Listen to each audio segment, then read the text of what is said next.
ನೋಡ್ತಾ ಇದ್ರ BBC news. ನಾನು ಸ್ವಾಗತ್. ಹಾಸನ ಜಿಲ್ಲೆಯ ದಿನದ ಪ್ರಮುಖ ಸುದ್ದಿಗಳ ಕ್ವಿಕ್ ರೌಂಡ್ ಆಫ್ ನಲ್ಲಿ ಮೊದಲದಾಗಿ ಹೆಡ್ಲೈನ್ಸ್. 15 ವೈದ್ಯರ 3.5 ಗಂಟೆಗಳ ಹೋರಾಟ, ಸಾವಿನ ದವಡೆಯಿಂದ ಮರಳಿ ಬಂದ ಗರ್ಭಿಣಿ. ವೈದ್ಯರ ಕಾರ್ಯಕ್ಕೆ ಸಾರ್ವಜನಿಕರ ಭಾರಿ ಮೆಚ್ಚುಗೆ. ಪೆನ್ಡ್ರೈವ್ ಹಂಚಿಕೆ ಪ್ರಕರಣ ಚಾರ್ಜ್ ಶೀಟ್ ನಲ್ಲಿ ಲೋಪ, ಸರಿಪಡಿಸದಿದ್ದರೆ ಉಗ್ರ ಹೋರಾಟದ ಎಚ್ಚರಿಕೆ ನೀಡಿದ JDS ಕಾನೂನು ಘಟಕ. ಕನ್ನಡ ಸಾಹಿತ್ಯ ಪರಿಷತ್ ಚುನಾವಣೆಗೂ ಮುನ್ನವೇ ಪ್ರಚಾರ, ಅಧಿಕಾರ ದುರುಪಯೋಗ ಆರೋಪ, ಆನಂದ್ ಕಾಳಿನಹಳ್ಳಿ ಆಕ್ರೋಶ. ಹಾಸನದಲ್ಲಿ ಅರಣ್ಯ ಉಳಿಸಲು ಹೋರಾಟ, ಬಿಟ್ಕೋಡನಹಳ್ಳಿ ರುದ್ರಭೂಮಿಯಲ್ಲಿ ವಿದ್ಯುತ್ ಚಿತಾಗಾರಕ್ಕೆ ಒತ್ತಾಯ, ಅರಣ್ಯ ನಾಶದ ಕುರಿತು ವೈದ್ಯ ರಮೇಶ್ ಆತಂಕ. ಕನಕೇಶ್ವರ ಜಾತ್ರೆಗೆ ಭರ್ಜರಿ ಸಿದ್ಧತೆ, ಉಷಾ ಸತೀಶ್ರಿಂದ ವೀಕ್ಷಣೆ, ವಿವಿಧ ಭಾಗಗಳಿಂದ ಲಕ್ಷಾಂತರ ಭಕ್ತರು ಆಗಮಿಸುವ ನಿರೀಕ್ಷೆ. ರಾಷ್ಟ್ರೀಯ ಹೆದ್ದಾರಿ 75ರ ಮಾವನೂರಿನಲ್ಲಿ ಭೀಕರ ಅಪಘಾತ, ಶಿಫ್ಟ್ ವಾಹನಕ್ಕೆ ಗುದ್ದಿದ ಓಮ್ನಿ ಕಾರು, ದಂಪತಿಗಳಿಗೆ ಗಂಭೀರ ಗಾಯ.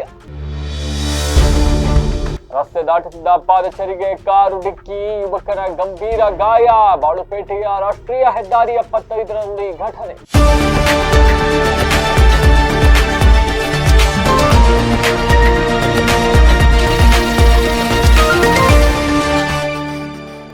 ವಾರ್ತೆಗಳ ವಿವರ.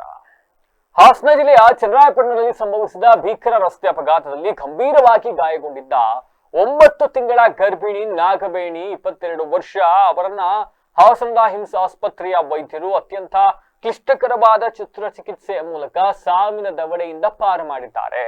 ಒಂದ್ ಕಡೆ ಹಾಸನದ ಹಿಮ್ಸ್ ಆಸ್ಪತ್ರೆಯಲ್ಲಿ ಗರ್ಭಿಣಿ ಬಾಣಂತಿಯರನ್ನ ಬಹಳ ನಿಷ್ಕೃಷ್ಟವಾಗಿ ನೋಡಿಕೊಳ್ಳಲಾಗುತ್ತೆ, ಅವರಿಗೆ ಟಾರ್ಚರ್ ಕೊಡಲಾಗುತ್ತೆ ಅಂತ ಎಲ್ಲ ಒಂದಿಷ್ಟು ಆರೋಪಗಳ ನಡುವೆ ಇತ್ತ ಹಾಸನದ ಹಿಂಸಾಸ್ಪತ್ರೆಯಲ್ಲಿ ಸಾವು ಬದುಕಿನ ನಡುವೆ ಹೋರಾಟ ಮಾಡ್ತಾ ಇದ್ದಂತಹ ಒಂದು ಗರ್ಭಿಣಿ ಹೆಂಗಸನ್ನ ಬಹಳ ಕ್ಲಿಷ್ಟಕರವಾದಂತಹ ಒಂದು ಶಸ್ತ್ರಚಿಕಿತ್ಸೆಯನ್ನ ಮಾಡಿ ಆಕೆಗೆ ಒಂದು ಮರುಜೀವವನ್ನ ಕೊಟ್ಟಿರ್ತಕ್ಕಂಥ ಘಟನೆ ವರದಿಯಾಗಿರ್ತಕ್ಕಂಥದ್ದು.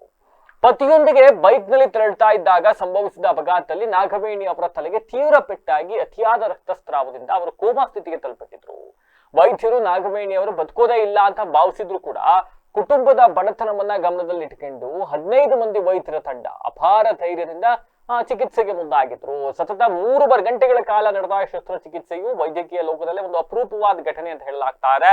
ಅಂಡ್ ವೈದ್ಯರ ತಂಡವು ಏಕಕಾಲದಲ್ಲಿ ತಲೆಗೆ ಶಸ್ತ್ರಚಿಕಿತ್ಸೆ ಮತ್ತೆ ಹೊಟ್ಟೆಯಲ್ಲಿದ್ದ ಮಗುವನ್ನ ಹೊರತೆಗೆಯುವ ಸಿ-ಸೆಕ್ಷನ್ ಶಸ್ತ್ರಚಿಕಿತ್ಸೆಯನ್ನು ಕೂಡ ಅತ್ಯಂತ ಯಶಸ್ವಿಯಾಗಿ ನೆರವೇರಿಸಿರ್ತಕ್ಕಂಥದ್ದು. ಒಂದ್ ಕಡೆ 15 ತಂಡ 3.5 ಗಂಟೆ ಒಬ್ರು ತಲೆ ಆಪರೇಷನ್ ಮಾಡ್ತಾ ಇದ್ರೆ, ಇನ್ನೊಬ್ರು ಈ ಕಡೆ ಸಿ-ಸೆಕ್ಷನ್ ಮಾಡ್ತಾ ಇದ್ರು.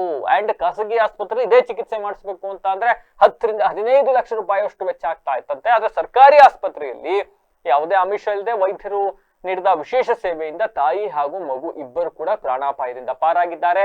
ಸದ್ಯ ತಾಯಿ ಮತ್ತೆ ಮಗು ಇಬ್ರು ಕೂಡ ಆರೋಗ್ಯವಾಗಿದ್ದು ವೈದ್ಯರ ಸಮಯ ಪ್ರಜ್ಞೆ ಮತ್ತೆ ಮಾನವೀಯತೆಗೆ ಹಾಸನದ ಜಿಲ್ಲಾದ್ಯಂತ ಸಾರ್ವಜನಿಕರು ಮೆಚ್ಚುಗೆಯನ್ನು ವ್ಯಕ್ತಪಡಿಸ್ತಾ ಇದ್ದಾರೆ. ಅಂಡ್ ಇದೇ ಪ್ರಕರಣಕ್ಕೆ ತೋರಿದಂತಹ ಉದಾರತೆ, ಇದೇ ಪ್ರಕರಣಕ್ಕೆ ತೋರಿದಂತಹ ಆಸಕ್ತಿ, ಇದೇ ಪ್ರಕರಣದಲ್ಲಿ ವೈದ್ಯರ ಕಾರ್ಯ ಏನಿದೆ ಇದನ್ನೇ ಎಲ್ಲಾ ರೋಗಿಗಳಿಗೂ ಕಲ್ಪಿಸಿಕೊಟ್ಟರೆ ಹಾಸನದ ಹಿಮ್ಸ್ ಆಸ್ಪತ್ರೆ ರಾಜ್ಯದಲ್ಲಿ ಮಾದರಿಯಾಗಿ ಬಿಡುತ್ತೆ. ಐ ಡೋಂಟ್ ನೋ, ನಾನು ಒಬ್ರಿಬ್ರು ಆರೋಪ ಮಾಡ್ತಾ ಇದ್ರೆ ನಾನು ಇಲ್ಲಿ ಕುತ್ಕೊಂಡು ಇದನ್ನ ಮಾತಾಡ್ತಾ ಇರ್ಲಿಲ್ಲ. ಬಟ್ ಹಾಸನದ ತಾಯಿ ಮತ್ತು ಮಕ್ಕಳ ಆಸ್ಪತ್ರೆ ಬಹಳ ಸಾಗವಾಗಿದೆ ಅಂತಾರೆ. ಯಾವ ಖಾಸಗಿ ಆಸ್ಪತ್ರೆಗೂ ಕಡಿಮೆ ಇಲ್ಲ ಅನ್ನೋ ತರ ಹಾಸ್ಪಿಟ್ಲ್ ಇದೆ.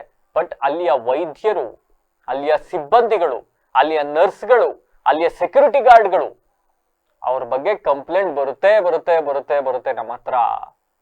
ದಿನ ಒಬ್ಬೊಬ್ರು ಕಂಪ್ಲೇಂಟ್ ಮಾಡ್ತಾರೆ, ದಿನ ಒಬ್ಬೊಬ್ರು ಕಂಪ್ಲೇಂಟ್ ಮಾಡ್ತಾರೆ. ಅಷ್ಟು ಕಂಪ್ಲೇಂಟ್ ಬರ್ತಾ ಇದೆ ಅಂದ್ರೆ ಅಲ್ಲೊಂದೇನೋ ಸಮಸ್ಯೆ ಇದೆ ಅಂತಾನೆ ಅರ್ಥ.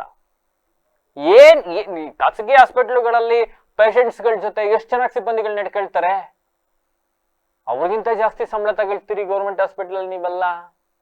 ಆದ್ರೂ ಯಾಕೆ ಈ ನಿರ್ಲಕ್ಷ್ಯತನ? ಏನೋ ನಾವು ಅಪ್ಪನ ಮನೆಯಿಂದ ತಂದ್ಕೊಟ್ಬಿಟ್ಟಿರ್ತೀವಿ, ನಮ್ಮ ಮನೆಯಿಂದ ತಗೊಬಂದೇನೋ ಮಾಡ್ತಾ ಇದ್ದೀವಿ ಅನ್ನೋ ತಲೆಯಲ್ಲಿ ಏನಾದ್ರೂ ಭೂತ ಇದ್ರೆ ಅದನ್ನ ಕಿತ್ತಿಟ್ಟು ಕೆಲಸ ಮಾಡಿ. ಎಲ್ರು ಈ ವಿಚಾರದಲ್ಲಿ ಖುಷಿ ಆಗುತ್ತಲ್ರಿ, ಹೊಗಳ್ತೀವ್ರಿ ನಾವು ಕೂಡ. ಇಡೀ ಹಾಸನ ಜನ ಮೆಚ್ಕೊಳ್ತಾ ಇದಾರಲ್ರಿ. ಇದೇ ತರ ಪ್ರತಿಯೊಬ್ಬರಿಗೂ ಸೇವೆ ಕೊಟ್ರೆ ಇಡೀ ಜಿಲ್ಲೆ ಅಲ್ಲ ಇಡೀ ರಾಜ್ಯ ಹೋಗ್ಲತ್ತಲ್ರಿ ನಿಮ್ನ. ಯಾಕೆ ಅದನ್ನ ಮಾಡ್ತಾ ಇಲ್ಲ ನನಗಂತೂ ಗೊತ್ತಿಲ್ಲ. ಬಟ್ ಈ ವಿಚಾರದಲ್ಲಿ ಮಾಡಿರ್ತಕ್ಕಂಥದಕ್ಕೆ ಶ್ಲಾಘನೆಯನ್ನ ವ್ಯಕ್ತಪಡಿಸ್ಬೇಕಾಗತ್ತೆ. ಹಾಸನ ಜಿಲ್ಲೆಯ ಜನ ಮೆಚ್ಕೊಂಡಿದ್ದಾರೆ, ಒಪ್ಕೊಂಡಿದ್ದಾರೆ, ಕೊಂಡಾಡ್ತಾ ಇದ್ದಾರೆ. ನಮ್ಮ ಜಿಲ್ಲೆಯ ಹಿಮ್ಸ್ ಆಸ್ಪತ್ರೆ, ನಮ್ಮ ವೈದ್ಯರು ಇದನ್ನ ಮಾಡಿದ್ದಾರೆ ಅಂತ. ಎಲ್ರಿಗೂ ಇದೇ ತರ ಸರ್ವಿಸ್ ಕೊಟ್ರೆ ನಿಮ್ಮನ್ನ ದೇವ್ರ ತರ ನೋಡ್ಬಿಡ್ತಾರೆ. ಕೇಸಸ್ ಆಗಿದೆ. ಯಾಕಂದ್ರೆ ಇದು ನಾವು ಹೆಡ್ ಇಂಜರಿ ಅಂದ್ರೆ ಈ ಸ್ಟ್ರೆಸ್ ಇರುತ್ತೆ, ಸಿಜರ್ ಸ್ಟ್ರೆಸ್ ಇರುತ್ತೆ ಬೇಬಿ. ಅದು ಪ್ರೀವಿಯಸ್ 2 ಸಿಜರ್ ನಾವು ಈ ಕೇಸಲ್ಲಿ ಏನು ಅಂದರೆ ಗೋಡೆ ಹೊಡೆದಿರೋದ್ರಿಂದ ಪೇಷಂಟು ಡೈರೆಕ್ಟಾಗಿ ಗೋಡೆಗೆ ಕುತ್ಕೊಂಡಿದೆ ತಲೆ. ಏನಾಗಿದೆ ಅಂದರೆ ತಲೆಯಲ್ಲಿ ಹೆಮಟೋಮ್ ಒಬ್ರು ಆ್ಯಂಡ್ 2 ಲೈಫ್ಸಲ್ಲಿ ಶೀಸ್ ಜಸ್ಟ್ 22 ಇಯರ್ಸ್, 22 ವರ್ಷ ಆಗೋದು. ಆಮೇಲೆ ಇದು 36 weeks pregnant. So we were looking at collaborating with the gynaecology team so that to save both the surgery. ಅದಕ್ಕೆ this is an overall effort of the team ಮಾಡಿರೋದು. ಒಟ್ಟಿಗೆ ಎಷ್ಟು ಜನ ಇದೆ ಸರ್? ಈಗ ನಾನು ಒಬ್ಬ ನ್ಯೂರೋಸರ್ಜನ್, ವಿನೋದ್ ನನ್ನ P Gs surgery P Gs, sir gynaecologist, madam anaesthesia ಕೊಡೋದು. ಹೆಮಟೋಮ್ ಅದು ಬಂದು ರಕ್ತ ಎಕ್ಕಟ್ಬಿಟ್ಟಿರುತ್ತೆ. ಸೊ ಅದಕ್ಕೆ ನ್ಯೂರೋ ಸರ್ಜನ್ ಅವರು ಬೇಕೇ ಆಗುತ್ತೆ. ವಿತೌಟ್ ನ್ಯೂರೋ ಸರ್ಜನ್ ಅದು ಆಪರೇಷನ್ ಅದೇ ನ್ಯೂರೋ ಸರ್ಜಿಕಲ್ ಇದ್ದೇ ಇರುತ್ತೆ. ಎಷ್ಟೊಂದು ಸರಿ ಕೇಳಿರ್ತೀವಿ, ಆಕ್ಸಿಡೆಂಟ್ ಆಗಿದ ತಕ್ಷಣ ಡೆತ್ ಆಗೋದು, ಮತ್ತು ಎಷ್ಟೊಂದು ದಿನ ತಗೊಂಡು ಇಂಪ್ರೂವ್ಮೆಂಟ್ ಆಗ್ತದೆ. ಸೊ ಇದರಲ್ಲಿ ಇದು ಪ್ರಾಬ್ಲಮ್ ಏನಂತಂದರೆ ಅವರಿಗೆ ಬ್ಲಡ್ ಕ್ಲಾಟ್ ತುಂಬ ದೊಡ್ಡದಿದೆ ರೈಟ್ ಸೈಡ್ ಹೆಡ್ಗೆ, ಪ್ಲಸ್ ಅವರಿಗೆ 9 ಮಂತ್ ಅಂದರೆ 36 ವೀಕ್ಸ್ ಪ್ರೆಗ್ನೆಂಟ್ ಇದೆ. So saving 2 lives together it is not an easy task. You need a very good team. ಅಂದರೆ ಪ್ರಿಸಿಷನ್ ಸರ್ಜರೀಸ್ ಆಗಬೇಕು. You need very. ಮಾಜಿ ಸಂಸದ ಪ್ರಜ್ವಲ್ ರೇವಣ್ಣ ಅವರಿಗೆ ಸಂಬಂಧಿಸಿದ ಅಶ್ಲೀಲ ವಿಡಿಯೋಗಳಿದ್ದ ಪೆನ್ಡ್ರೈವ್ ಹಂಚಿಕೆ ಪ್ರಕರಣದ ಚಾರ್ಜ್ ಶೀಟ್ ನಲ್ಲಿ ಗಂಭೀರ ಲೋಪದೋಷಗಳಿದ್ದಾವೆ ಅಂತ ಹೇಳಿ ಅಂಡ್ ತಕ್ಷಣ ಅದನ್ನ ಸರಿಪಡಿಸ್ತಾ ಇದ್ರೆ ರಾಜ್ಯಾದ್ಯಂತ ಉಗ್ರ ಹೋರಾಟ ನಡೆಸಲಾಗ್ತದೆ ಅಂತ ಹೇಳಿ ಜೆಡಿಎಸ್ ಕಾನೂನು ಘಟಕದ ಎಂ.ಬಿ. ವಿಶ್ವನಾಥ್ ಎಚ್ಚರಿಕೆಯನ್ನು ನೀಡಿದ್ದಾರೆ. ಸುದ್ದಿಗೋಷ್ಠಿಯಲ್ಲಿಂದು ಮಾತನಾಡಿರ್ತಕ್ಕಂಥ ಅವರು ಹಾಸನ ಜಿಲ್ಲಾ ಜೆಡಿಎಸ್ ಕಾನೂನು ಘಟಕದ ಪರವಾಗಿ ವಕೀಲ ಪೂರ್ಣಚಂದ್ರ ಅವರು ನೀಡಿದ್ದ ದೂರಿನ ಆಧಾರದ ಮೇಲೆ 52 ಮಂದಿ ಆರೋಪಿಗಳನ್ನಾಗಿ ಮಾಡಿದ್ದಾಗಿದೆ. ಆದ್ರೆ ಪೊಲೀಸರು ಪ್ರಕರಣದಲ್ಲಿ ನಿಷ್ಪಕ್ಷಪಾತ ತನಿಖೆ ನಡೆಸಿಲ್ಲ. ಸಿಆರ್ ಶಂಕರ್ ಅವರು ಪೆನ್ಡ್ರೈವ್ ಹಂಚುತ್ತಿದ್ದವರನ್ನ ಕಣ್ಣಾರೆ ಕಂಡಿದ್ರು ಕೂಡ ಅವರ ಹೇಳಿಕೆಯನ್ನು ದಾಖಲಿಸಿಕೊಂಡಿಲ್ಲ. ಜೊತೆಗೆ ಉಳಿದ ಆರೋಪಿಗಳನ್ನ ಚಾರ್ಜ್ ಶೀಟ್ ನಲ್ಲಿ ಏನ್ ಸೇರಿಸಲಾಗಿದೆ ಅದಕ್ಕೆ ಯಾವುದೇ ಸ್ಪಷ್ಟ ಕಾರಣವನ್ನ ನೀಡಿಲ್ಲ ಅಂತ ಹೇಳಿದ್ರಲ್ಲದೆ ಪೆನ್ಡ್ರೈವ್ ಹಂಚಿಕೆಗೆ ಯಾರು ಪ್ರೇರೇಪಿಸಿದ್ರು, ಅದನ್ನ ಒದಗಿಸಿದ್ರು, ಯಾರು ಇವೆಲ್ಲನೂ ಮಾಡಿದ್ರು ಎಂಬುದರ ಕುರಿತು ತನಿಖೆಯಲ್ಲಿ ಸ್ಪಷ್ಟತೆ ಇಲ್ಲ. ಪ್ರಕರಣದಲ್ಲಿ ನಿಷ್ಠಾವಂತ ಜೆಡಿಎಸ್ ಕಾರ್ಯಕರ್ತರನ್ನ ಉದ್ದೇಶಪೂರ್ವಕವಾಗಿ ಸಿಲುಕಿಸಲಾಗಿದೆ. ರಾಜಕೀಯ ಪ್ರೇರಿತವಾಗಿ ತನಿಖೆಯನ್ನು ನಡೆಸಿ ಪ್ರಭಾವಿ ವ್ಯಕ್ತಿಗಳ ಹೆಸರನ್ನ ಕೈಬಿಟ್ಟಿರತಕ್ಕಂತ ಶಂಕೆ ವ್ಯಕ್ತವಾಗಿದೆ. ಪ್ರಕರಣ ಕುರಿತು ಸಂಪೂರ್ಣ ಹಾಗೂ ನಿಷ್ಪಕ್ಷಪಾತ ತನಿಖೆ ನಡೆಸಿ ತಪ್ಪಿತಸ್ಥರಿಗೆ ಕಠಿಣ ಶಿಕ್ಷೆಯನ್ನು ನೀಡಬೇಕು ಅಂತ ಒತ್ತಾಯಿಸಿದ್ದಾರೆ. ಅಂಡ್ ಸುದ್ದಿಗೋಷ್ಠಿಯಲ್ಲಿ ಹಿರಿಯ ವಕೀಲರಾದ ಶೇಷಾದ್ರಿ, ವಿಶ್ವನಾಥ್, ನಯನ, ತರುಣಿ ಅಂಡ್ ಲೋಕೇಶ್ ಸೇರಿದಂತೆ ಇನ್ನಿತರರು ಹಾಜರಿದ್ದರು. ತಮಗೆಲ್ಲ ತಿಳಿದಿರುವಂತೆ ಈ ಪ್ರಜ್ವಲ್ ರೇವಣ್ಣ ಅವರ ಒಂದು ಸಂಬಂಧಪಟ್ಟಂತೆ ಏನು ಪೆನ್ ಡ್ರೈವ್ ಹಂಚಿಕೆ ಆಯಿತು ಈ ಕಳೆದ ಲೋಕಸಭಾ ಚುನಾವಣೆಯ ಸಂಬಂಧದಲ್ಲಿ, ಅದಕ್ಕೆ ಸಂಬಂಧಪಟ್ಟಂತೆ ಯಾರು ಇದರಲ್ಲಿ ಭಾಗಿಯಾಗಿದ್ದಾರೆ ಅವ್ರ ಮೇಲೆ ಕಾನೂನು ಕ್ರಮ ತಗೊಳ್ಬೇಕಂತ ಹೇಳಿ ನಮ್ಮ ಲೀಗಲ್ ಸೆಲ್ನಲ್ಲಿ ಇದ್ದಂತಹ ಒಬ್ಬರು ಸದಸ್ಯರು ವಕೀಲರಾದಂಥ ಎಂ.ಜಿ. ಪೂರ್ಣಚಂದ್ರ ಅವರು ಒಟ್ಟು 52 ಜನದ ಮೇಲೆ ಒಂದು ಫಿರ್ಯಾದನ್ನು ಕೊಟ್ಟಿದ್ದರು. 52 ಜನದ ಮೇಲೆ ಕೊಡಬೇಕಾದ್ರೆ ನಾವು ಮುಖ್ಯವಾದ ಆರೋಪಿಗಳನ್ನು ಹೆಸರಿಸಿದ್ವು. ಅದರಲ್ಲಿ ಪೂರ್ಣಚಂದ್ರ ಅವರು ನವೀನ್ ಗೌಡ ಅಂತವ್ರನ್ನ ಮಾಡಿಸಿದ್ರು, ಮತ್ತು ಕ್ವಾಲಿಟಿ ಬಾರ್ ಶರತ್ ಅನ್ನೋರನ್ನು ಮಾಡಿಸಿದ್ರು, ಮತ್ತು ಈಗ ಹಾಲಿ ಏನು ಸಂಸದರಾಗಿದ್ದಾರೆ ಶ್ರೇಯಸ್ ಪಟೇಲ್ರು ಅವ್ರನ್ನೂ ಕೂಡ ಮಾಡಿದ್ವು. ಜೊತೆಗೆ ಇನ್ನೂ ಒಟ್ಟು 52 ಜನದ ಹೆಸರನ್ನು ಇದು ಮಾಡಿದ್ವು. ಪೊಲೀಸ್ನವರು ತನಿಖೆ ಮಾಡಬೇಕಾದ್ರೆ ಏನು ನಿಷ್ಪಕ್ಷಪಾತವಾದ ತನಿಖೆನ ಮಾಡಲಿಲ್ಲ. ಮಾಡಬೇಕಾದ್ರೆ ನಮ್ಮಲ್ಲಿ ಏನಿದೆ ಈ CRPC 154ರಿಂದ 173ವರೆಗೆ ಪ್ರೊವಿಷನ್ಸ್ ಇದೆ. ಈ ಥರ ಇನ್ವೆಸ್ಟಿಗೇಷನನ್ನು ಮಾಡಬೇಕಾದ್ರೆ ನಾವು ಏನೇನನ್ನು ಅನುಸರಿಸಬೇಕು, ಯಾವ ಪ್ರೊಸೀಜರಲ್ ಆಸ್ಪೆಕ್ಟ್ಸ್ ಇದೆ ಇದಕ್ಕೆ ಅಂತ. ಏನೋ FIR ಮಾಡಿಬಿಟ್ರು. FIR ಮಾಡಿದ ಮೇಲೆ ಸಮನಿಂಗ್ ಅಂತ ವಿಟ್ನೆಸ್ಸನ್ನು ಯಾರ್ಯಾರನ್ನು ನಾವು ಹೇಳಿರ್ತೀವಿ ಅವರನ್ನು ಮಾಡಲೇ ಇಲ್ಲ. ಅದರಲ್ಲಿ ನಾವು ಮುಖ್ಯವಾದ ವಿಟ್ನೆಸ್ಸನ್ನು CR ಶಂಕರ್ ಅಂತ ನಗರಸಭಾ ಸದಸ್ಯರು ಅವರು ಕಣ್ಣಾರೆ ಕಂಡಿದ್ದು ಈ ಪೆನ್ ಡ್ರೈವನ್ನು ಎರ್ಚ್ಕೊಂಡು ಹೋಗ್ತಾ ಇದ್ದಿದ್ದನ್ನು. ಅವರನ್ನು ಇವತ್ತರೆಗೂ ಕೂಡ ಈ ತನಿಖಾಧಿಕಾರಿಯವರು ವಿಚಾರಣೆ ಮಾಡಲೇ ಇಲ್ಲ, ಕರೆಸಲೂ ಇಲ್ಲ. ಹಾಗೆಯೇ ಪೆನ್ ಡ್ರೈವ್ನ ಮೂಲ ಇದಕ್ಕೆ ಏನಾಗುತ್ತೆ ಅಂದರೆ ಈ ಏನೋ ಚಾರ್ಜ್ ಶೀಟನ್ನು ನಾವು ಸಲ್ಲಿಸ್ಬಿಟ್ಟಿದ್ದೀವಿ ಅಂತ ಹೇಳ್ತಾ ಇದ್ದಾರೆ. 52 ಜನದ ಮೇಲೆ ನಾವು ಫಿರ್ಯಾದನ್ನು ಸಲ್ಲಿಸಿದ್ರೆ ಇವರು 39 ಜನದ ಮೇಲೆ ಮಾತ್ರ ಚಾರ್ಜ್ ಶೀಟನ್ನು ಇವತ್ತು ನ್ಯಾಯಾಲಯಕ್ಕೆ ಸಲ್ಲಿಸಿದ್ದಾರೆ.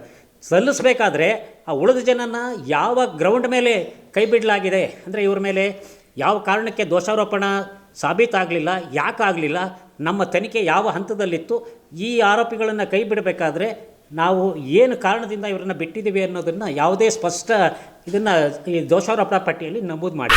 ಕನ್ನಡ ಸಾಹಿತ್ಯ ಪರಿಷತ್ ಜಿಲ್ಲಾ ಘಟಕದ ಅವಧಿ ಇನ್ನೂ ಮುಗಿಯದಿದ್ರೂ ಕೂಡ ಚುನಾವಣಾ ಪ್ರಚಾರ ಆರಂಭಿಸಿರ್ತಕ್ಕಂಥದ್ದು ಖಂಡನೀಯ ಅಂತ ಹೇಳಿ ಕೆಂಪೇಗೌಡ ವೇದಿಕೆಯ ಸಂಸ್ಥಾಪಕ ಅಧ್ಯಕ್ಷ ಆನಂದ್ ಕಾಳೆನಹಳ್ಳಿ ತೀವ್ರ ಆಕ್ರೋಶವನ್ನು ವ್ಯಕ್ತಪಡಿಸಿದ್ದಾರೆ. ಸುದ್ದಿಗೋಷ್ಠಿಯಲ್ಲಿಂದು ಮಾತನಾಡಿರ್ತಕ್ಕಂಥ ಅವರು ಕನ್ನಡ ಸಾಹಿತ್ಯ ಪರಿಷತ್ ಅವಧಿ ನವೆಂಬರ್ನಲ್ಲಿ ಅಂತ್ಯ ಆಗುತ್ತೆ, ಅವಧಿ ಮುಗಿದ ನಂತರವೇ ಚುನಾವಣಾ ಪ್ರಕ್ರಿಯೆ ಆರಂಭ ಆಗಬೇಕು. ಆದ್ರೆ ಹಾಸನದಲ್ಲಿ ಹಾಲಿ ಜಿಲ್ಲಾಧ್ಯಕ್ಷರಾದಂತ ಡಾಕ್ಟರ್ ಎಚ್.ಎಲ್. ಮಲ್ಲೇಶ್ ಗೌಡರು ತಮ್ಮ ಅವಧಿ ಮುಗಿಯುವ ಮುನ್ನವೇ ಚುನಾವಣಾ ಪ್ರಚಾರಕ್ಕೆ ಮುಂದಾಗಿರ್ತಕ್ಕಂಥದ್ದು ಸರಿಯಲ್ಲ. ಪರಿಷತ್ತಿನ ಕೆಲಸಗಳನ್ನ ಕಡೆಗಣಿಸಿ ಜಿಲ್ಲಾಧ್ಯಕ್ಷ ಸ್ಥಾನಕ್ಕೆ ಪ್ರಚಾರ ನಡೆಸ್ತಾ ಇರ್ತಕ್ಕಂಥದ್ದು ಅನೈತಿಕ. ಅವರು ಮೊದಲು ತಮ್ಮ ಹುದ್ದೆಗೆ ರಾಜೀನಾಮೆ ನೀಡಿ ಬಳಿಕ ಪ್ರಚಾರ ನಡೆಸಲಿ, ಯಾರು ಕೂಡ ಬೇಡ ಅನ್ನೋದಿಲ್ಲ. ಕೇಂದ್ರ ಕನ್ನಡ ಸಾಹಿತ್ಯ ಪರಿಷತ್ ಹಿಂದಿನ ಒಂದು ಉದಾಹರಣೆ ಕೂಡ ಉಲ್ಲೇಖ ಮಾಡಿದ್ದಾರೆ. ಇಲ್ಲಿ ರಾಯಚೂರಿನ ನಬೀಸಾಬ್ ಕುಷ್ಟಗಿ ಅಂತಕ್ಕಂಥವ್ರು ತಮ್ಮ ಹುದ್ದೆಗೆ ರಾಜೀನಾಮೆ ನೀಡಿ ನಂತರ ಪ್ರಚಾರ ನಡೆಸಿದ್ರು. ಇದೇ ಮಾದರಿಯಲ್ಲಿ ಹಾಸನದಲ್ಲೂ ಕೂಡ ಅನುಸರಿಸಬೇಕು ಅಂತ ಹೇಳಿದ್ದಾರೆ. ಅಂಡ್ ಮುಂದುವರೆದು ಏನಾದ್ರೂ ಹಿಂಗೆ ಮಾಡ್ತಾ ಹೋದ್ರೆ ನೀವು ಎಲ್ಲೆಲ್ಲಿ ನೀವೆಲ್ಲ ಪ್ರಚಾರ ಮಾಡ್ತಿರೋ ಅಲ್ಲಿಗೆಲ್ಲ ತೆರಳಿ ಕಪ್ಪು ಪಟ್ಟಿ ಬಾವುಟ ಪ್ರದರ್ಶನ ಮಾಡಬೇಕಾಗುತ್ತೆ ಅಂತಕ್ಕಂಥ ಎಚ್ಚರಿಕೆಯನ್ನು ನೀಡಿದ್ದಾರೆ. ಮುಂದುವರೆದು ತಾವು ಕೂಡ ಜಿಲ್ಲಾಧ್ಯಕ್ಷ ಸ್ಥಾನಕ್ಕೆ ಆಕಾಂಕ್ಷಿಯಾಗಿರೋದಾಗಿ ತಿಳಿಸಿದ್ದಾರೆ. ಅಂಡ್ 2 ದಶಕಗಳಿಂದ ಕನ್ನಡ ಪರ ಹೋರಾಟಗಳಲ್ಲಿ ತೊಡಗಿಸ್ಕೊಂಡಿದ್ದೀನಿ, ಆದ್ರೆ ಹಣಬಲದ ಆಧಾರದಲ್ಲಿ ಚುನಾವಣೆ ಪ್ರಕ್ರಿಯೆ ನಡೀಬಾರದು. ಏಪ್ರಿಲ್ ತಿಂಗಳಲ್ಲಿ ಚುನಾವಣೆಯಲ್ಲಿ ಸಭೆ ನಡೆಸಿರುವುದಾಗಿ ತಿಳಿಸಿದ ಅವರು ಅದಕ್ಕೆ ಸಹಕಾರ ನೀಡುವಂತೆ ಮನವಿಯನ್ನು ಕೂಡ ಮಾಡಿದ್ದಾರೆ. ಸುದ್ದಿಗೋಷ್ಠಿಯಲ್ಲಿ ಮಂಜುನಾಥ್, ರಮೇಶ್ ಸೇರಿದಂತೆ ಇನ್ನಿತರರು ಉಪಸ್ಥಿತರಿದ್ದರು. ಇವರು ಹೇಳೋ ಪಾಯಿಂಟ್ ನಾವು ಕೂಡ ಒಪ್ಕೊಳ್ಳೋಣ. ಒಬ್ರು ಹಾಲಿ ಅಧ್ಯಕ್ಷರಾಗಿ ಇನ್ನೊಬ್ಬರಿಗೆ ಹೆಂಗೆ ಪ್ರಚಾರ ಮಾಡ್ತೀರಿ ಅಂತಕ್ಕಂಥದ್ದು ಅವ್ರ ಪ್ರಶ್ನೆ, ರೈಟ್ ಅಲ್ವೇ? ನವೆಂಬರ್ ತಿಂಗಳಲ್ಲಿ ಹಾಸನ ಜಿಲ್ಲಾ ಕನ್ನಡ ಸಾಹಿತ್ಯ ಪರಿಷತ್ತಿನ ಚುನಾವಣೆ, ಕನ್ನಡ ಸಾಹಿತ್ಯ ಪರಿಷತ್ತಿನ ಅವಧಿ ಮುಗಿದು ಚುನಾವಣೆ ಸನ್ನಿಹಿತವಾಗ್ತಾ ಇದೆ. ಆದ್ದರಿಂದ ಅವಧಿ ಪೂರ್ಣಗೊಂಡು ಆದ್ದರಿಂದ ಈ ಒಂದು ಪತ್ರಿಕಾಗೋಷ್ಠಿಯ ವಿಷಯ ಏನಂದರೆ, ನಮಗೆಲ್ಲ ನಮ್ಮ ಕನ್ನಡ ಮನಸ್ಸುಗಳಿಗೆ ಒಂದು ನೋವಿನ ಸಂಗತಿ. ಈಗ ಏನು ಹಾಲಿ ಅಧ್ಯಕ್ಷರಿದ್ದಾರೆ ಮಲ್ಲೇಶ್ ಗೌಡರು, ಒಂದು ವ್ಯಕ್ತಿ ಪರ ಈಗಲೇ ಅವ್ರ ಅಧಿಕಾರದಲ್ಲಿ ಇದ್ದುಕೊಂಡೇ ಒಂದು ವ್ಯಕ್ತಿ ಪರ ನಿಂತಿದ್ದಾರೆ. ಇದು ಪ್ರಜಾಪ್ರಭುತ್ವದಲ್ಲಿ ಅದು ಅವಕಾಶ ಇದೆಯಾ? ಅವರ ಅವಧಿ ಮುಗಿಯೋದ್ರೊಳಗೆ ಎಲ್ಲ ನಮ್ಮ 7 ತಾಲೂಕಿನ ಅಧ್ಯಕ್ಷರುಗಳು, ಕಾರ್ಯದರ್ಶಿಗಳು ಎಲ್ಲರನ್ನೂ ಸಮನ್ವಯವಾಗಿ ಒಂದು ಮೀಟಿಂಗ್ ಕರೆದು ಅವ್ರು ಮಾಡಿರ್ತಕ್ಕಂಥ ಉದ್ದೇಶ ಇದು ಅಭಿವೃದ್ಧಿ, ಕನ್ನಡ ಸಾಹಿತ್ಯ ಪರಿಷತ್ತಿಗೆ ಕೊಟ್ಟಂಥ ಕೊಡುಗೆಗಳನ್ನ ಎಲ್ಲನೂ ಮಂಡನೆ ಮಾಡಿ ಅವರು ರಾಜೀನಾಮೆ ಕೊಟ್ಟು, ಇಲ್ಲ ಅವರ ಅವಧಿ ಮುಗಿದ ತಕ್ಷಣ ಅವರು ಬೇರೆ ಒಂದು ವ್ಯಕ್ತಿ ಪರ ಪ್ರಚಾರ ಮಾಡಬೇಕಾಗಿತ್ತು. ಆದರೆ ಇವತ್ತಿನ ಒಂದು ಸನ್ನಿವೇಶದಲ್ಲಿ ಮಲ್ಲೇಶ್ ಗೌಡ್ರು ಏನು ಮಾಡಿದ್ದಾರೆ ಅಂದರೆ, ಅವರು ಈಗ ನಮ್ಮ ಹಾಸನ ಜಿಲ್ಲೆಯಲ್ಲಿ 7 ತಾಲೂಕಲ್ಲಿ 2 ತಾಲೂಕಲ್ಲಿ ಮಾತ್ರ ಕನ್ನಡ ಸಾಹಿತ್ಯ ಭವನ ಇದೆ. ಒಂದು ಆಲೂರು, ಒಂದು ಹಾಸನ ಜಿಲ್ಲಾ ಕೇಂದ್ರದಲ್ಲಿ. ಇನ್ನು 5 ಸ್ಥಳಗಳಲ್ಲಿ ಕನ್ನಡ ಭವನ ಇಲ್ಲ. ಅವರು ಚುನಾವಣಾ ಪೂರ್ವದಲ್ಲಿ ಎಲೆಕ್ಷನ್ನಿಗೆ ಕಾಂಪೀಟ್ ಮಾಡಬೇಕಾದ್ರೆ ನಾನು ಭವನ ಕಟ್ತೀವಿ ಅಂತ ಹೇಳಿದರು. ಆ ಆಶ್ವಾಸನೆಯೂ ಈಡೇರಿಸಲಿಲ್ಲ. ನಾನು ಮಲ್ಲೇಶ್ ಗೌಡ್ರನ್ನ ವೈಯಕ್ತಿಕವಾಗಿ ಭಾಳ ಪ್ರೀತಿಸ್ತೀನಿ, ಗೌರವ ಕೊಡ್ತೀನಿ. ಆದ್ರೆ ಹಾಸನ ನಗರದ ಹೊರವಲಯದಲ್ಲಿ ಇರ್ತಕ್ಕಂಥ ಬಿಟ್ಕೋಡನಹಳ್ಳಿ ಹಿಂದೂ ರುದ್ರಭೂಮಿಯಲ್ಲಿ ಸಾಂಪ್ರದಾಯಿಕವಾಗಿ ಶವಗಳನ್ನ ದಹಿಸಲು ಮರಗಳನ್ನೇ ಅತಿಯಾಗಿ ಬಳಸ್ತಾ ಇರತಕ್ಕಂಥದ್ದು ಭವಿಷ್ಯದಲ್ಲಿ ಗಂಭೀರ ಪರಿಸರ ಸಮಸ್ಯೆಗೆ ದಾರಿ ಮಾಡಿಕೊಡುತ್ತೆ. ಮರಗಳ ಈ ನಿರಂತರ ಬಳಕೆಯಿಂದ ಮುಂದಿನ 30 ವರ್ಷಗಳಲ್ಲಿ ಅರಣ್ಯ ಸಂಪೂರ್ಣವಾಗಿ ನಾಶ ಆಗೋದು ಖಚಿತ ಅಂತ ಹೇಳಿ ವೈದ್ಯರಾದಂತ ರಮೇಶ್ ಅವರು ಆತಂಕವನ್ನು ವ್ಯಕ್ತಪಡಿಸಿದ್ದಾರೆ. ಇನ್ನು ಈ ಕುರಿತು ವಿವಿಸಿ ವಾಹಿನಿಯೊಂದಿಗೆ ಮಾತನಾಡಿರ್ತಕ್ಕಂಥ ಅವರು ಇದಕ್ಕೆ ಪರ್ಯಾಯವಾಗಿ ಎಲೆಕ್ಟ್ರಿಕ್ ಆಧಾರಿತ ವಿದ್ಯುತ್ ಶಕ್ತಿ ಆಧಾರಿತ ಚಿತಾಗಾರವನ್ನು ಸ್ಥಾಪಿಸಬೇಕು ಅಂತ ಒತ್ತಾಯಿಸಿದ್ದಾರೆ. ಕೊರೋನಾ ಅವಧಿಯಲ್ಲಿ ವಿದ್ಯುತ್ ಚಿತಾಗಾರ ನಿರ್ಮಾಣದ ಬೇಡಿಕೆಗಳು ಕೇಳಿ ಬಂದಿದ್ರು ಕೂಡ ಪ್ರಸ್ತುತ ಗ್ಯಾಸ್ ಚಿತಾಗಾರ ನಿರ್ಮಿಸಲು ಚಿಂತನೆಯನ್ನು ನಡೆಸ್ತಾ ಇರ್ತಕ್ಕಂಥದ್ದು ಇದು ಸರಿಯಾದ ಕ್ರಮ ಅಲ್ಲ ಅಂತ ಅವರು ಅಭಿಪ್ರಾಯನ ವ್ಯಕ್ತಪಡಿಸಿದ್ದಾರೆ. ಮಧ್ಯಪ್ರಾಚ್ಯ ರಾಷ್ಟ್ರಗಳಲ್ಲಿನ ಯುದ್ಧದ ಕಾರಣದಿಂದಾಗಿ ಉಂಟಾಗಿರ್ತಕ್ಕಂಥ ಗ್ಯಾಸ್ ಪೂರೈಕೆಯ ವ್ಯತ್ಯಾಸ ಮತ್ತೆ ಬೆಲೆ ಏರಿಕೆಯಂತಹ ಸಮಸ್ಯೆಗಳನ್ನ ಗಮನದಲ್ಲಿಟ್ಕೊಂಡು ಭವಿಷ್ಯದ ದೃಷ್ಟಿಯನ್ನ ಶಾಶ್ವತ ಪರಿಹಾರವಾಗಿ ನಾವು ಇದನ್ನ ಪರಿಗಣಿಸಬೇಕು ಅಂತ ಹೇಳಿದ್ರೆ ವಿದ್ಯುತ್ ಆಧಾರಿತ ದಹನ ಪ್ರಕ್ರಿಯೆಯನ್ನ ಆರಂಭಿಸ್ತಕ್ಕಂಥದ್ದು ಅತ್ಯಂತ ಅವಶ್ಯಕ ಮತ್ತೆ ಸೂಕ್ತ. ಅಂಡ್ ಸರ್ಕಾರ ಮತ್ತು ಜಿಲ್ಲಾಡಳಿತಕ್ಕೆ ಇದನ್ನ ನಾವು ಮನವಿ ಮಾಡ್ತೀವಿ ಅಂತ ಹೇಳ್ಕೊಂಡಿದ್ದಾರೆ. ಹಾಸನದಲ್ಲಿ ಚಿತಾಗಾರ ಇದೆ. ಆ ಚಿತಾಗಾರದಲ್ಲಿ ಈಗಲೂ ಕೂಡ ಕಟ್ಟಿಗೆ ಇವೆಲ್ಲನೂ ಉಪಯೋಗಿಸ್ಕೊಂಡು ಕ್ರಿಮಿಷನ್ ಮಾಡ್ತಾ ಇದ್ದಾರೆ. ಬಟ್ ಡಾಕ್ಟರ್ ಹೇಳ್ತಾ ಇರ್ತಕ್ಕಂಥದ್ದು ಏನು ಅಂತ ಅಂದ್ರೆ ಎಲೆಕ್ಟ್ರಿಕ್ ಚಿತಾಗಾರವನ್ನ ಯಾಕೆ ಬಳಸ್ಕೊಂಬಾರ್ದು ಅಂತ. ಈಗ ಸದ್ಯ ಹಾಸನದಲ್ಲಿ ಗ್ಯಾಸ್ ನ ಬಳಸಿ ಚಿತಾಗಾರವನ್ನ ಕ್ರಿಮಿಷನ್ ಮಾಡ್ತಕ್ಕಂಥ ಪ್ರಕ್ರಿಯೆಗೆ ಏನೋ ಟೆಂಡರ್ ಕರೆಯಲಾಗಿದೆ ಅಂತಕ್ಕಂಥ ಮಾಹಿತಿ. ಏನಾಗುತ್ತೆ, ಈ ಹಿಂದೆ 20-30 ವರ್ಷಗಳ ಹಿಂದೆ ಈ ಬಗ್ಗೆ ಒಂದು ಅಧ್ಯಯನ ನಡೀತದೆ. ಆ ಅಧ್ಯಯನ ನಡೆದ ಸಂದರ್ಭದಲ್ಲಿ ಎಲೆಕ್ಟ್ರಿಕ್ ಚಿತಾಗಾರವನ್ನ ಮಾಡಿದ್ಬಿಟ್ರೆ ಒಂದೇ ಬಾರಿಗೆ 20ರಿಂದ 30 ಶವಗಳು ಬೇಕಾಗುತ್ತೆ ಅದನ್ನ ಸುಡೋದಕ್ಕೆ. ಯಾಕೆಂದ್ರೆ ಒಂದ್ಸಲಿ ಅದನ್ನ ಆನ್ ಮಾಡಿದ್ರೆ ಅದನ್ನ ಆಫ್ ಮಾಡಕ್ಕೆ ಅದನ್ನ ಯೂಸ್ ಮಾಡಕ್ಕೆ ಅಷ್ಟು ಶವಗಳು ಬೇಕಾಗುತ್ತೆ. ಹಾಸನದಲ್ಲಿ ಅಷ್ಟು ಸಿಗೋದಿಲ್ಲ ಒಂದ್ ದಿವಸಕ್ಕೆ. ಹಂಗಾಗಿ ವಿದ್ಯುತ್ ಚಿತಾಗಾರ ಮಾಡಕ್ಕಾಗೋದಿಲ್ಲ ಅಂತಕ್ಕಂಥ ಒಂದು ವರದಿಯನ್ನ ಕೊಟ್ಟಿದ್ರಂತೆ. ಬಟ್ 20 ವರ್ಷಕ್ಕೆ ಸಾಕಷ್ಟು ಸಾಕಷ್ಟು ಸಾಕಷ್ಟು ಬದಲಾವಣೆಗಳಾಗೋಗಿದ್ದಾವೆ ಜಗತ್ನಲ್ಲಿ. ಇವತ್ತು ಕೇವಲ ಒಂದೇ ಒಂದು ಶವವನ್ನ ವಿತಿನ ಮಿನಿಟ್ ನಲ್ಲಿ ಬರ್ನ್ ಮಾಡಬಹುದಾದಂತ ಆಧುನಿಕ ಯಂತ್ರೋಪಕರಣಗಳು ಕೂಡ ಬಂದಿದ್ದಾವೆ, ಅಳವಡಿಸ್ಕೊಬಹುದು. ಯಾವ್ದೋ 20 ವರ್ಷದ ಹಳೆ ವರದಿ ಇಟ್ಕೊಂಡ್ಬಿಟ್ಟು ಇವತ್ತು ಅದನ್ನೇ ಮಾಡ್ತೀವಿ ಅಂತ ಜಗತ್ರೇ ಇನ್ನೂ ಅದನ್ನೇ ಮಾಡ್ತೀವಿ ಅಂತ ಹೇಳ್ತಾ ಕೂತ್ರೆ ಗ್ಯಾಸ್ ಬಳಸಿ ಕ್ರಿಮಿಷನ್ ಮಾಡೋದೇನೋ ಮಾಡಕ್ ಹೊರಟಿದ್ದಾರಂತೆ. ಈ ಗ್ಯಾಸ್ ಸಿಗ್ತಾ ಇಲ್ಲ. ಸರ್ಕಾರ ಇನ್ನು ಗೃಹ ಬಳಕೆ ಅಂತೂ ಇಲ್ಲಿ ಕೊಡಕ್ಕಾಗೋದಿಲ್ಲ. ಸರ್ಕಾರ ಹೇಳ್ಬಿಟ್ರಿದೆ ಕ್ಲಿಯರ್ ಕಟ್ ಆಗಿ ಗೌರ್ಮೆಂಟ್ ಹಾಸ್ಟೆಲ್ಗಳು ಇಲ್ಲೆಲ್ಲ ಮೊದಲನೇ ಪ್ರಾಮುಖ್ಯತೆ ಕೊಟ್ಟು ಗ್ಯಾಸ್ನ ಪೂರೈಕೆ ಮಾಡಿ ಅಂತ. ನೀವು ನಾಳೆ ದಿವಸ ಗ್ಯಾಸ್ ಇಲ್ಲ, ನಾವು ಎಣ ಸುಡಲ್ಲ ಅಂತ ಕೂತು ಬಿಟ್ರೆ ಬಾಡಿ ಇಟ್ಕೊಂಡು ಕಾಯ್ತಾ ಕೂರಕ್ಕಾಗುತ್ತಾ? ಯುದ್ಧ ಯಾವಾಗ ನಿಲ್ಲುತ್ತೆ ಅಂತ ನಾವು ಯುದ್ಧ ನಿಲ್ಲಿ ತಡ್ರಿ, ಗ್ಯಾಸ್ ಸಿಗ್ಲಿ ತಡ್ರಿ, ಆಮೇಲೆ ಸುಡ್ತೀವಿ ನಾವು ಅಂತ ಅಂದ್ರೆ ಶವನ ಮನೇಲಿ ಇಟ್ಕೊಂಡು ಕಾಯ್ತಾ ಕೂರಕ್ಕಾಗತ್ತಾ? ಯುದ್ಧ ಯಾವಾಗ ಮುಗಿಯುತ್ತೆ ಅಂತ. ಬದಲಾಗಿ ಆಧುನಿಕತೆಗೆ ತಕ್ಕಂತೆ ನಮ್ಮನ್ನ ನಾವು ಆಧುನಿಕತೆಗೆ ನಮ್ಮನ್ನ ನಾವು ಒಗ್ಗಿಸ್ಕೊಬೇಕು. AI ಟೆಕ್ನಾಲಜಿ ಇವತ್ತು ಇಂಪ್ರೂವ್ ಆಗಿ ಹೋಗಿದೆ. ಯಾವ ಲೆವೆಲ್ಗೆ ಹೋಗಿದ್ದೀವಿ? ಯಾವ್ದೋ 20 ವರ್ಷದ ಇಟ್ಕೊಂಡು ಕೂತ್ಕೊಂಡು ನೀವು ಇನ್ನೂ ಆಗಲ್ಲ ಅದನ್ನ ಅಂತ ಕೂತ್ರೆ ಇದು ಮುಟ್ಟಾಳ್ತನ ಅಧಿಕಾರಿಗಳದ್ದು. ವರದಿ ತಗೊಳ್ಳಿ, ಮತ್ತೊಂದ್ಸಲಿ ಇಸ್ ಇಟ್ ಪಾಸಿಬಲ್ ಕೇಳಿ ನೋಡಿ, ಎಲ್ಲೆಲ್ಲಿ ಮಾಡಿದ್ದಾರೆ ತಿಳ್ಕೊಳ್ಳಿ, ಒಂದು ಅಧ್ಯಯನ ಮಾಡಿ. ಯಾಕಾಗೋದಿಲ್ಲ? ಇಚ್ಛಾಶಕ್ತಿ ಇದ್ರೆ ಎಲ್ಲವೂ ಆಗುತ್ತೆ. ಹಾಸನದ ಮಹಾನಗರ ಪಾಲಿಕೆಯ ಆಯುಕ್ತರಾಗಿರಬಹುದು, ಶಾಸಕರಾಗಿರಬಹುದು, ಜಿಲ್ಲಾಧಿಕಾರಿಗಳಾಗಿರಬಹುದು, ಈ ಬಗ್ಗೆ ಒಂದಿಷ್ಟು ಆಲೋಚನೆ ಮಾಡಿ ಜನಸ್ನೇಹಿಯಾಗಿ ಏನ್ ಮಾಡಬಹುದು ಅದನ್ನು ಮಾಡಿ. ಸ್ನೇಹಿತರೆ, ಹಿಂದೂ ರುದ್ರಭೂಮಿ ಹಾಸನಲ್ಲಿ ಇರ್ತಕ್ಕಂತಹ ಹಿಂದೂ ರುದ್ರಭೂಮಿ ಬಿಟ್ಟಗಾನಹಳ್ಳಿ ರೋ ಪಕ್ಕದಲ್ಲಿ ಬೈಪಾಸ್ ರೋಡ್ ಪಕ್ಕದಲ್ಲಿ ಇದೆ. ಹಿಂದೂ ರುದ್ರಭೂಮಿ ಅಂತಕ್ಕಂಥದ್ದು, ರುದ್ರಭೂಮಿ ಅಂದರೆ ಒಂದು ಹಿಂದೂಗಳ ಪಾಲಿಗೆ ಒಂದು ಪವಿತ್ರವಾದ ಕ್ಷೇತ್ರ. ಅದು ಶಿವನ ವಾಸಸ್ಥಾನ. GOD ಅಂತ ನಾವೇನು ಹೇಳ್ತೀವಿ, ಗಾಡ್, GOD ಜನರೇಟರ್, ಆರ್ಗನೈಸರ್ ಮತ್ತು ಡೆಸ್ಟ್ರಾಯರ್ ಅಂತ. ಹಾಗೆ ಹೇಗೆ ಒಂದು ಮನುಷ್ಯನ ಕಡೆಯ ಒಂದು ಕ್ರಿಯೆನ ಮಾಡ್ತಕ್ಕಂಥ ಸ್ಥಳ ಈ ರುದ್ರಭೂಮಿ. ಹೆರಿಗೆ ವಾರ್ಡಲ್ಲಿ ಹೇಗೆ ಮನುಷ್ಯ ಜನ್ಮ ನೀಡ್ಕೊಂಡು ಭೂಮಿಗೆ ಬರ್ತಾನೋ, ಈ ರುದ್ರಭೂಮಿಯಿಂದ ಈ ಭೂಮಿನ ಬಿಟ್ಟು ಹೋಗ್ತಾನೆ. ಇದು ಒಂದು ಪವಿತ್ರವಾಗಿರ್ತಕ್ಕಂಥ ತಾಣ. ಹಿಂದಿನ ಕಾಲದ ಅನೇಕರು ಕೆಲವರು ಡೆಡ್ ಬಾಡಿನ ಹೂಣ್ತಾರೆ, ಕೆಲವರು ಸುಡ್ತಾರೆ. ಹೂಣೋರಿಗೆ ಜಮೀನು ಇರುತ್ತೆ, ಅವರು ಮಾಡ್ಕೊತಾರೆ. ಆದರೆ ಸುಡ್ತಕ್ಕಂಥವ್ರಿಗೆ ಇಲ್ಲಿ ತನಕ ಸಾಮಾನ್ಯವಾಗಿ ಮುಂಚೆ ಎಲ್ಲನೂ ಕಟ್ಟಿಗೆನಲ್ಲಿ ದಹನ ಕ್ರಿಯೆನ ಮಾಡೋರು. ಈಗ ಕಾಲ ಬದಲಾವಣೆ ಆಗಿದೆ. ಯಾಕೆಂದರೆ ಜನಸಂಖ್ಯೆ ಏರ್ತಾ ಇದೆ, ಪರಿಸರ ನಾಶ ತುಂಬ ಆಗ್ತಾಯಿದೆ, ಕಾಡುಗಳ ನಾಶ ಆಗ್ತಾಯಿದೆ, ಅದ್ರ ಮೂಲಕ ಪರಿಸರ ನಾಶನ ಆಗ್ತಾಯಿದೆ. ನಾವು ಮುಂದೇನೂ ಕೂಡ ಯೋಚನೆ ಮಾಡಬೇಕಾಗುತ್ತೆ. ಮುಂದಿನ 30 ವರ್ಷ 50 ವರ್ಷ ಹೀಗೆ ಕಟ್ಟಿಗೆನಲ್ಲೇ ನಾವು ದಹನ ಕ್ರಿಯೆ ಮಾಡ್ತಾ ಹೋದರೆ ಅದನ್ನು ಕಟ್ಟಿಗೆನ ಪೂರೈಸೋಕ್ಕೆ ಸಾಧ್ಯನಾ ಅನ್ನೋ ಪ್ರಶ್ನೆ ಬರುತ್ತೆ. ಇದಕ್ಕೆ ಪ್ಯಾರಲಲ್ ಆಗಿ ಒಂದು ವಿದ್ಯುತ್ ಶಕ್ತಿ ಪೂರಕವಾಗಿರ್ತಕ್ಕಂತಹ ಚಿತಾಗಾರನ ಹಾಸನದಲ್ಲಿ ಆರಂಭ ಮಾಡಬೇಕು ಅಂತ. ಇದು 5-6 ವರ್ಷದ ಹಿಂದೆ ಕೋವಿಡ್ ಬಂದಾಗ ಬಹಳ ಕೆಟ್ಟದಾಗಿ ಒಂದು ಮನುಷ್ಯರ ನಿಧನ ಆಗಿರ್ತಕ್ಕಂಥ ವ್ಯಕ್ತಿಗಳ ಒಂದು ಅಂತಿಮ ಕಾರ್ಯ ನಡೆದು ನಾವೆಲ್ಲ ನೋಡಿದೆ. ಆ ಸಮಯದಲ್ಲೇ ಒಂದು ವಿದ್ಯುತ್ ಚಿತಾಗಾರ ಮಾಡಿ ಅಂತಕ್ಕಂಥ ಒಂದು ಕೂಗು ಹಾಸನದಲ್ಲಿ ಬಂದಿತ್ತು. ಕಾರಣಾಂತರದಿಂದ ಅದು ಆಗಲಿಲ್ಲ. ಈಗಲಾದರೂ ಕೂಡ ಮಾಡಲಿ ಅಂತಕ್ಕಂಥದ್ದು ನಮ್ಮೆಲ್ಲರ ಒಂದು ಬಯಕೆ. ಆದರೆ ಸುದ್ದಿ ಏನು ಬಂತಪ್ಪ ಅಂದರೆ ಗ್ಯಾಸ್ ಚಿತಾಗಾರ ಮಾಡ್ತಾರೆ ಅಂತ ಒಂದು ಸುದ್ದಿ ಬಂತು. ಆದರೆ ಈಗ ಮಧ್ಯಪ್ರಾಚ್ಯ ದೇಶಗಳಲ್ಲಿ ವಿಶ್ವವಿಖ್ಯಾತ ಚೆನ್ನಕೇಶ್ವರ ದೇವಸ್ಥಾನದಲ್ಲಿ ನಡೀತಕ್ಕಂತ ಚೆನ್ನಕೇಶ್ವರ ಸ್ವಾಮಿ ಜಾತ್ರಾ ಮಹೋತ್ಸವ ಭರದಿಂದ ಸಿದ್ಧತೆಗಳು ನಡೀತಾ ಇದ್ದಾವೆ. ಮಾರ್ಚ್ 30, 31, ಏಪ್ರಿಲ್ 1ನೇ ತಾರೀಕು ಜಾತ್ರಾ ಮಹೋತ್ಸವ ನಡೆಯಲಿದ್ದು ಲಕ್ಷಾಂತರ ಭಕ್ತರು ವಿವಿಧ ಭಾಗಗಳಿಂದ ಆಗಮಿಸುವ ನಿರೀಕ್ಷೆ ಇದೆ. ಇನ್ನು ಜಾತ್ರೆ ಹಿನ್ನೆಲೆ ಪುರಸಭೆಯಿಂದ ಭಕ್ತರ ಅನುಕೂಲಕ್ಕಾಗಿ ವಿವಿಧ ಸೌಲಭ್ಯಗಳನ್ನ ಕಲ್ಪಿಸಲಾಗಿದೆ. ದೇವಸ್ಥಾನದ ಸಮೀಪ ಕಲ್ಯಾಣಿಯಲ್ಲಿ ಸ್ನಾನದ ವ್ಯವಸ್ಥೆಯನ್ನ ಮಾಡಲಾಗಿದೆ. ಭಕ್ತರಿಗೆ ಅನುಕೂಲವಾಗ್ತಕ್ಕಂತ ನಿಟ್ಟಿನಲ್ಲಿ ಮೆಟ್ಲುಗಳಿಗೆ ನೀರನ್ನ ಈಗಾಗಲೇ ತುಂಬಿಸಲಾಗಿದೆಯಂತೆ. ತೆಪ್ಪೋತ್ಸವದ ದಿನ ಕಲ್ಯಾಣಿಯನ್ನು ಸಂಪೂರ್ಣವಾಗಿ ನೀರಿನಿಂದ ತುಂಬಿಸುವ ಕ್ರಮ ಕೈಗೊಳ್ಳಲಾಗಿದೆಯಂತೆ. ಭದ್ರತೆ ದೃಷ್ಟಿಯಿಂದ ವಾಚ್ಮ್ಯಾನ್ಗಳನ್ನ ಹೆಚ್ಚಿನ ಸಂಖ್ಯೆಯಲ್ಲಿ ನಿಯೋಜನೆ ಮಾಡಲಾಗಿದೆ. ಭಕ್ತರಿಗೆ ಕುಡಿಯುವ ನೀರಿನ ವ್ಯವಸ್ಥೆ 25 ಕಡೆ ಮಾಡಲಾಗಿದೆಯಂತೆ. ಇನ್ನು ವಾಲು, ಟ್ಯಾಪು ಎಲ್ಲ ವ್ಯವಸ್ಥೆಗಳನ್ನ ಮಾಡ್ಕೊಂಡಿದ್ದಾರಂತೆ.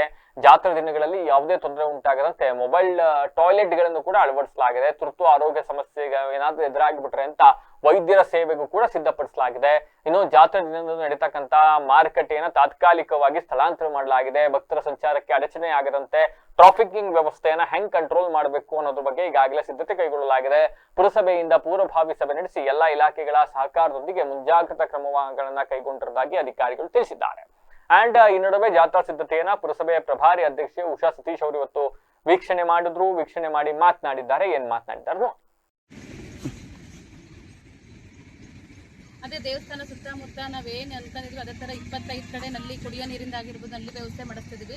ಜೊತೆಗೆ ಅವತ್ತೇನು ಸಂತೆ ಇದೆ ಅವತ್ತೊಂದಿನ ನಾವು ಬಂದ್ ಮಾಡಿಸ್ತಾ ಇದೀವಿ. ಅದನ್ನ ಬೇರೆ ಕಡೆ ಎಲ್ಲರೂ ಮಾಡಿಸ್ತಾ ಇದ್ದೀವಿ, ಬೇರೆ ಕಡೆ ವ್ಯವಸ್ಥೆ ಮಾಡಿಸ್ತಿದ್ದೀವಿ. ಜೊತೆಗೆ ಬಂದು ಭಕ್ತಾದಿಗಳಿಗೂ ಯಾವುದೇ ರೀತಿ ತೊಂದರೆ ಆಗದಂಗೆ ಮೊಬೈಲ್ ಟಾಯ್ಲೆಟ್ ಇರ್ಬೋದು ಅದನ್ನೆಲ್ಲ ಅಳವಡಿಸ್ತಿದ್ವಿ. ಮತ್ತು ಅವ್ರಿಗೆ ಏನಾದ್ರು ತಕ್ಷಣ ಆ ಟೈಮಲ್ಲಿ ಸುಸ್ತು ಅಂತ ಹೋದರೆ ಡಾಕ್ಟರ್ ವ್ಯವಸ್ಥೆನೂ ಸಹ ನಮ್ಮ ಏನು ಪುರಸಭೆ ವತಿಯಿಂದ ನಾವು ಪೂರ್ವಭಾವಿ ಸಭೆ ಮಾಡಿದ್ವು ಆವಾಗಲೇ ಎಲ್ಲರನ್ನೂ ಕರೆಸಿ ಅದ್ರ ಬಗ್ಗೆ ಮಾಹಿತಿ ಕೊಟ್ಟಿದ್ದೀವಿ. ಯಾವುದೇ ರೀತಿ ಅಪಾಯ ಆಗದಿಲ್ದಂಗೆ ಎಲ್ಲ ರೀತಿ ಪುರಸಭೆ ನಾವು ಮುಂಜಾಗ್ರತೆ ವಹಿಸಿದ್ದೀವಿ. ನಮ್ಮ ಏನು ತಾಲೂಕಿನ ಜನ ಇದ್ದಾರೆ ಎಲ್ಲ ಸಾರ್ವಜನಿಕರು, ಇದು ನಮ್ಮ ಮನೆ ಹಬ್ಬ, ನಾವು ಯಾವ ಥರ ಮನೆಯಲ್ಲಿ ಹಬ್ಬ ಹರಿದಿನಗಳನ್ನ ಆಚರಿಸ್ತೀವಿ ಆ ಥರ ಎಲ್ಲರೂ ಸಹ ನಾಗರಿಕರು ಸಹ ಇದಕ್ಕೆ ಬೆಂಬಲ ಹೋಗಿದೆ. ನಮ್ಮ ಪುರಸಭೆ ವತಿಯಿಂದ ಎಲ್ಲ ಕಡೆ ಸಹ ಸ್ವಚ್ಛತೆ ಆಗುತ್ತದೆ. ಅಕಸ್ಮಾತ್ ಎಲ್ಲಾರ ಒಂದು ಕಡೆ ಬಿಟ್ಟು ಮಾಡಿದ್ರೆ ನೀವು ಅದಕ್ಕೆ ನಮ್ಮ ಅಧಿಕಾರಿಗಳಾಗಿರ್ಬೋದು ನಮ್ಮ ಗಮನಕ್ಕೆ ತಗೊಬನ್ನಿ ಅಂತ ಈ ಮೂಲಕ ಎಲ್ಲರಲ್ಲೂ ವಿನಂತಿ.